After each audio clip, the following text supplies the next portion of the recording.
কি গো, কোটিপতির বৌদি আজ আমার মতো ড্রাইভারে ফোন দিলা, কি ব্যাপার? ভালোবাসি তাই ফোন দিয়েছি। পেশায় ড্রাইভার ছিলাম বলে বিয়ের আগে তুমি আমাকে পুতুল বানিয়ে খেলেছো, আর এখন বিয়ের পরও এসেছো আমার সাথে মজা করতে। আমি তোমাকে নিয়ে একটু মজা করছি না। কোটিপতি স্বামী পেয়ে এখন তো ভালোই টাকার কথা। আমার মতো এই সামান্য ড্রাইভারকে কি আর মনে পড়ে? সবসময় মনে করি তোমাকে। কথাটা মিথ্যে, তাই মানতে পারলাম না। আমি একটু মিথ্যা বলছি না। যাই হোক, সুখে থেকো স্বামীর সাথে, দোয়া রইল তোমার জন্য। আমি একটু সুখে নেই।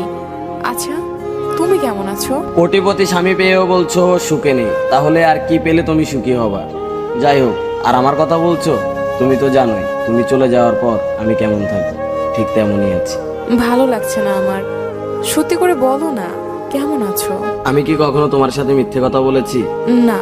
মাদকটা হাতে নিয়ে নিকোটিনে নিজেকে পুড়িয়ে অনেকটাই ভালো আছি। তুমি ওইসব কবে থেকে খাও? তুমি চলে যাওয়ার পর বেঁচে থাকার ইচ্ছাটাই মরে গেছে। ভাবলাম আত্মহত্যা মহাপাপ, বেঁচে তো থাকতে হবে। সেদিন থেকে আমার ভিতরগত জুড়ে এই মাদকের বসবাস হয়ে গেছে। আমি জানি এখন আর তুমি আমাকে বিশ্বাস করবে না। কেন?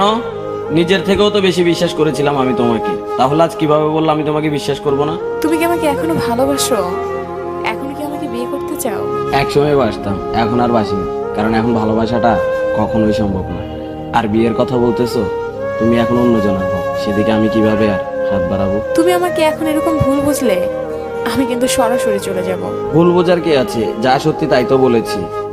আর চলে যাওয়ার কথা বলছো, তুমি চাইলে এখন চলে যাইতে পারো, কারণ তোমাকে আটকে রাখার ক্ষমতা বা অধিকার কোনোটাই আর এখন আমার নেই।